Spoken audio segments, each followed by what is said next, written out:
Most people think the quantum financial system is just an internet conspiracy theory.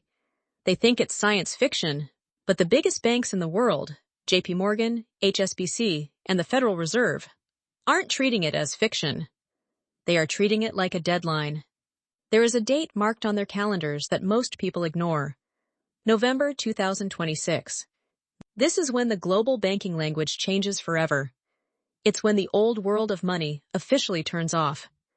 If your assets are sitting in the wrong type of account when that switch flips, you might find yourself on the wrong side of the digital divide. Today, I'm going to show you exactly what the quantum reset really is, why 2026 is the point of no return, and the 3 steps you need to take now to protect your wealth. If you want to stay informed and prepared, consider subscribing to our channel for more insights like this. First, let's separate the hype from the reality.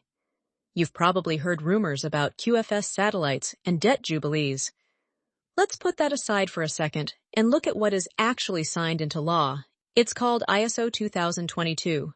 For decades, banks spoke a simple, dumb language called MT. It was like sending a text message from a Nokia brick phone. Send money, stop. But by November 2025, the migration began.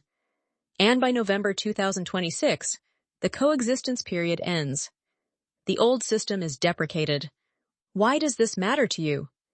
Because this new system requires rich data. It tracks everything: who, what, where, why. And more importantly, it is built to be compatible with distributed ledger technology and, yes, future quantum networks. The banks are building the rails for a quantum economy right now. They just aren't advertising it on the evening news. Now, here's the scary part. While banks upgrade their defenses, your personal assets may be vulnerable. We know that quantum computers are getting exponentially more powerful. We've seen the roadmaps from IBM and Google. The encryption that protects your bank login, and yes, the encryption that protects Bitcoin, has an expiration date. In a post-2026 world, a sufficiently powerful quantum computer could theoretically derive a private key from a public key. If you are holding legacy crypto, coins that haven't upgraded to quantum-resistant algorithms, you aren't holding digital gold. You're holding a lottery ticket where the house inevitably wins. The reset isn't just about banks changing software, it's about a massive transfer of wealth from vulnerable systems to quantum-secure systems. How do you navigate the 2026 transition? You don't need a bunker, you need a strategy. Step 1. Audit your exposure. Look at your portfolio. Do you have significant assets that rely on legacy RSA encryption? Start researching which projects are actively implementing post-quantum cryptography. Step 2. Watch the bridge currencies.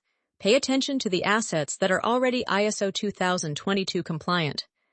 I'm not giving financial advice, but look at the tokens that are actually working with the new banking standard, not just fighting against it. Step 3. Tangible backups. In a world of digital uncertainty, physical reality is the ultimate hedge.